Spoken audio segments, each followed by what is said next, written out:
Join Edwin Frondozo on the Business Leadership Podcast every week for a unique program featuring insights and actionable items from the world's most successful business leaders. Hear firsthand the exclusive interviews and personal journeys on how today's transformational leaders made it to the top.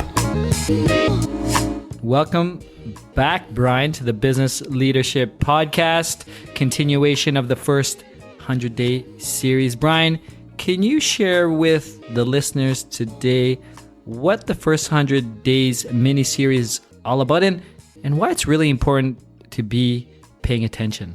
Yeah, thanks so much for having me back, Edwin. The first 100 days is a concept that we've been researching at Infotech Research Group. It was really popularized in the business world by someone named Michael Watkins, an author that wrote the first 90 days, so the first 3 months of being at a company. And we've sort of extended it out just to reflect that you have to put in some time before you start on day one. So at least 10 days of work before you show up at that new organization. But this is such a critical period. This first 100 days of being a new executive, it determines the success of your future career as an executive, and it determines whether the organization is going to be successful or not. Yeah, and it's really an exciting series. I'm really excited to be working with you, Brian, and Infotech to be instilling this knowledge, this wisdom to not only myself, but to the listeners who are joining us today. So who do we have today? Yeah, today we're going to feature Eric Wright, who is the CEO at LexisNexis Canada. Now, Eric was the Senior Vice President of Research and Consulting at Infotech Research Group. That's where I work, before he joined LexisNexis Canada as the CEO. So LexisNexis is a technology services firm that caters to the legal industry, selling access to information and workflow solutions. A lot of people have used LexisNexis Publications database to source news and academic articles while they're in university. I mean, I remember doing that when I was at Carleton. Is FP Infomart still a thing? I'm not even sure, actually. Yeah, me either. But I met Eric at the office up at the north end of Toronto, and he told me that he didn't take any time at all between roles. So he got the job. He had 2 months to get ready, but he closed out the fiscal year at Infotech before going over to LexisNexis. And that's when he got to work on learning his new role. There was probably two specific areas that I broke it down into. One was around industry knowledge, because I was transitioning industries. So I had a structured plan that I put in place to ramp up on industry knowledge, which involved, reading a lot, listening to podcasts, really understanding what's going on in the industry and making sure I had as much kind of industry understanding as I could coming into the role. Knowing, of course, that, it wouldn't be enough. And then I would have to, and I still do to this day, a year in, continue to spend a material percentage of my time making sure I have a good and ongoing understanding of the industry and how it's evolving. It happens to be an industry that's in a lot of change right now and a lot of evolution. So in some ways, it's a good time to join because things are changing so quickly that you can catch up with those changes and kind of be abreast of what's going on.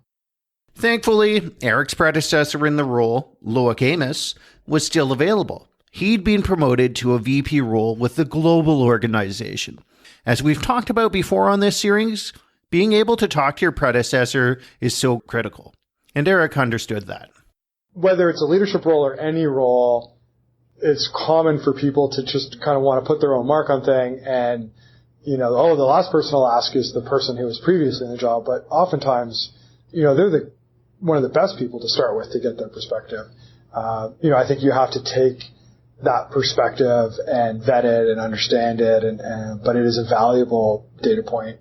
It's someone who's been in the role, who has an understanding of what it's like to do the job, what's going on in the organization, typically have a good understanding of the players and the people, particularly customers and dynamics like that. And I think the opportunity to speak with my predecessor, we were able to cover off, the key folks on the leadership team, the overall state of the business from a segment-by-segment perspective, where he thought the opportunities were, where he thought the risks are.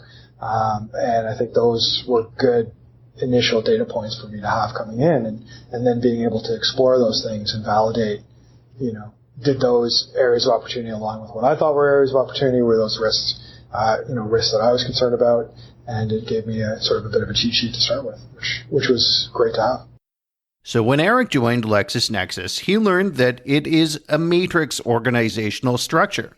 So Edwin, in this type of organization, you have the executive at the top, and they manage both a functional manager and a project manager. Those managers share responsibilities for managing the project teams. So the functional manager is the more traditional one, right? Mm-hmm. They're responsible for people in a department like marketing, finance, and then you have the project manager, and really they're responsible for the end goals or specific projects and making sure that things are completed on time.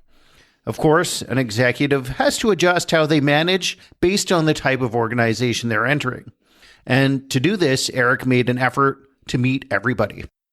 So as part of my, initial 30 days, I did make sure that I had time calendared to talk to all of my peers, all of my directs, a lot of other people in the organization who were sort of critical people at different parts of the organization to, make sure I had a good understanding of what they do, what their challenges were, and also to get their view on maybe the Canadian business and what was going on here. So that was a critical part of the first stage of information gathering, is getting the opportunity to talk to those folks and see. And also, I think it was important for me to understand what they were trying to do so that I could look for opportunities to support them as well. Because, coming into a new organization,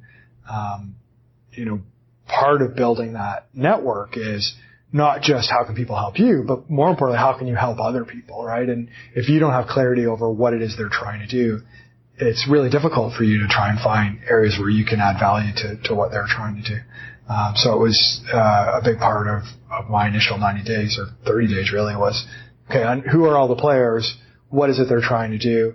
And, how can I make sure that I'm supportive of them, or I look for opportunities either based on past experience or based on what was going on here in Canada to support their objectives as well. Eric even went to the Philippines to meet some employees that are based there. And on his very first day, he was able to attend this LexisNexis Global Conference.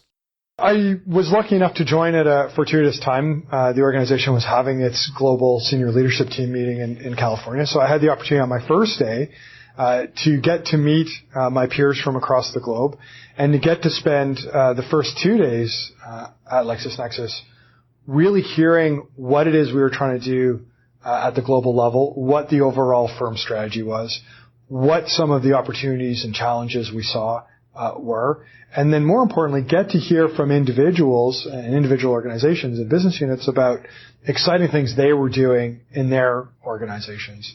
And it was a great way to start, in part because I got to meet a lot of people face to face in a really short amount of time, and I think those meetings don't happen all the time, and it's great to be able to join and quickly build personal and face-to-face relationships.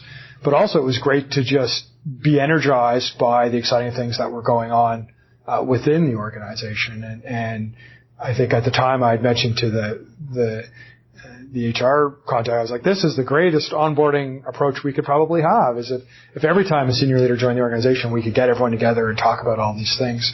That's a great way to start and be able to get a good perspective. As Eric was meeting his peers and staff, he had one specific challenge on his mind. He was from the professional services industry. That's us here at Infotech. Mm-hmm. And now he had to learn to serve the legal industry. So he had some new subject matter to absorb. He was pretty concerned at first about establishing credibility in this new field, but after some discussions, he was able to see the similarities.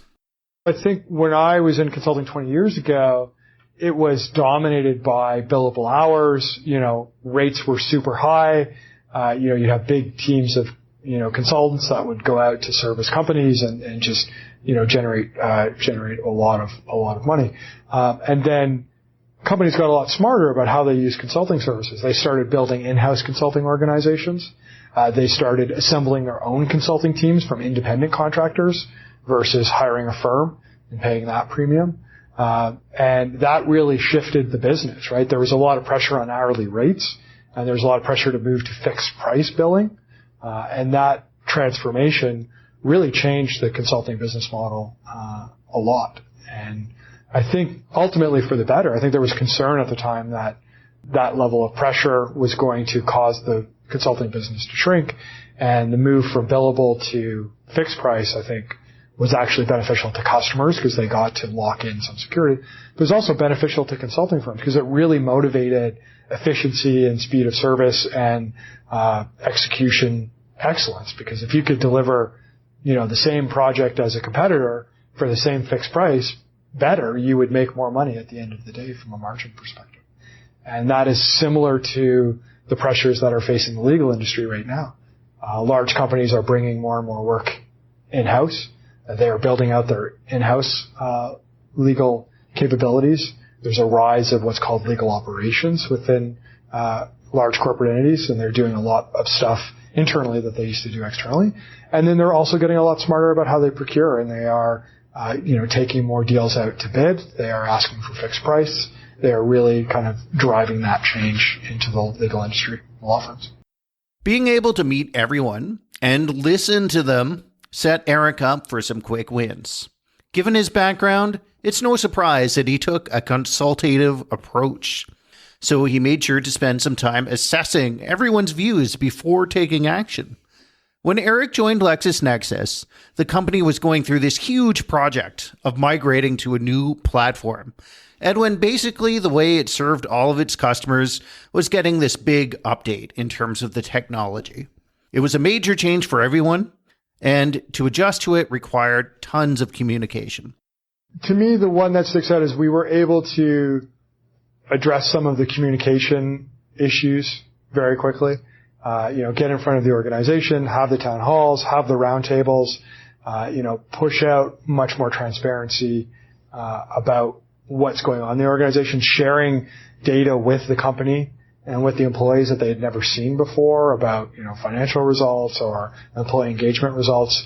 I think that was a new thing for the organization, and based on the feedback and the employee engagement scores, I think was well received. That response to showing, okay, we understand people are listening to us. Eric points out that you can't just communicate for the sake of it. You have to do it in a way that results in real employee engagement.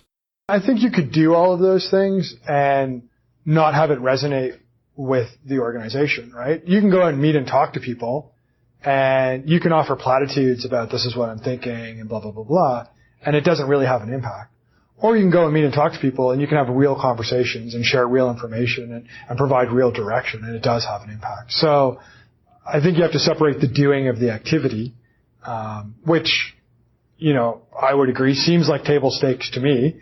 But you would think, well, if it was table stakes, why wasn't the organization just doing that on an ongoing basis anyways, right? So I think there's a difference between doing the activity and doing the activity in an impactful and successful way. So Edwin, I love this approach because it leads to so many positives. But when I asked Eric if he felt that he made any mistakes during his first 100 days, he said that he wished he'd taken action sooner. And this goes back to the understanding what mode your organization is in. Given that it was shifting its technology platform, I think it's fair to say that LexisNexis Canada was in a bit of a realignment mode. Mm-hmm. Plus, it had been without a leader for some time. So in this situation, it would have been best to take some actions early. But you know what? Striking this sort of balance is always so hard to do. I think it's always a matter of degrees, right? I mean, I think if you come in guns a-blazing and do this and do that, you're at risk of a whole bunch of things. I think if you come in and you don't make any decisions, well, then you're at a whole other risk. So it's really a question of degrees. And I think, if I look back in hindsight, I think I should have erred more on prescriptiveness in certain areas. And it's because of the uniqueness of the situation at the organization. We had new leaders in roles, who I think could have benefited more from, prescriptive guidance as opposed to consultative guidance. And, I think that was, evident now. Certainly became evident as I continued to work with them over the while and got that feedback and was able to shift gears and direction a little bit. I'll always want to use a consultative approach. I think it's critical to how I lead and I think critical to being a successful leader. But I do think that, if your team is telling you they want more guidance and prescriptiveness, then I think you need to respond to that and listen to that for sure. Even though Eric technically still had access to his predecessor, that person was now working in another continent. He thinks that working with that person hand in hand for more time during a transition would have been very helpful. I wasn't aware of how much the changes in the organization internally had an impact on the organization and how employees perceived the organization. And it made for a very brittle organization, and that any change after that is seen as a big change because it's grouped into all of the previous changes. So if you had an organization that was, say, perfectly stable for 2 years and you made some sort of departmental change, that would shake things up a little bit, but people would then move on if it was stable afterwards, and I think recover quicker. If you have an organization that's been through a bunch of changes sequentially, and then has, 3 months of stability, and then you make another departmental change, I think the tendency is for people to just group that with all the previous changes. It's like, well, there's 3 months ago is this, and before that there was this. And that makes the organization then very brittle or very susceptible to the impacts that come with organizational changes. And that was something that I wasn't aware of when I joined the organization, and then had to adjust what we were doing to try and provide more stability for the organization going forward. It was also what made the communication and transparency more important as well, too, right? Here's what we're doing, here's why we're doing it, and communicating as early and as often as we could about those types of changes that are coming in the business. So that was something that changed. And then I think the other thing that changed was just the complexity around the migration. I think the focus was on a single product, our legacy product. But the reality is the migration encompassed, 10 different products, of different degrees of complexity, right? So it was actually much more complex than I had originally anticipated coming into the role. So, and I think, I wouldn't say take longer to complete, because I think we've completed it on time and on schedule, but I think it has taken more energy from the organization than I would have originally guessed it to have taken. But I think you have to give Eric credit. He came into a new industry. He learned about it while managing through a tough technology project. Even the most experienced managers can see a big platform migration like this go badly. And you know what? Now that he's been at the new role for 1 year, Eric is already looking to the horizon and shaping a new vision around the new platform, and a lot of things are looking positive for this company. Well, I think it's an exciting time. We've got the migration behind us. We get to repurpose our energy and capital and time on building products of the future for our customers, taking advantage of this new platform that we've migrated all our customers to. So I think the future here is really about growth, and it's really about driving growth through innovative products. And, we've got some great folks in our product organization. We've got some great tools and great opportunities to build out things. There's a lot of talk in the world and the industry in general about artificial intelligence. The legal tech industry in which we play is one of the few where it is real artificial intelligence. It is, not just something happening in the background, but we have huge sets of data. We can apply deep learning algorithms, and it really is the ability to change the game for how our customers do their work and the kind of tools that they have. And, parts of our organization have been able to roll out those products in their markets, and the future for Canada is how do we roll out those types of analytical and intelligence products here in Canada. And I think we have a real opportunity to do that. And that's what's exciting about being where we are. That was a great interview and insights, Brian. Thank you for sharing that. I really loved the aspect that Eric came in to a new industry, an industry that he's not familiar with, but understanding that leadership is transferable skills, and how you bring on or take on your first 100 days is very applicable no matter what industry you're going into. That's right. You know what? I see a lot of executives that move between industries and subject matter. It's hard to learn. Let's not undersell that aspect of the task at hand. But what is really hard to find is great leadership skills. And that's always more difficult to recruit for. So you find that these great leaders are able to transfer their skills from one industry to another. And also one topic that comes up over and over again in my regular interviews with business leaders is really trusting the team that is in place and keeping in mind that all of them are experts in the business. And you're brought in, especially with Eric's experience, Eric's situation, he was brought in for this leadership quality and not the subject matter experts. Brian, this is really amazing insights. Can you tell us where we could find more information about this, your research, or anything else you'd like to share with us today?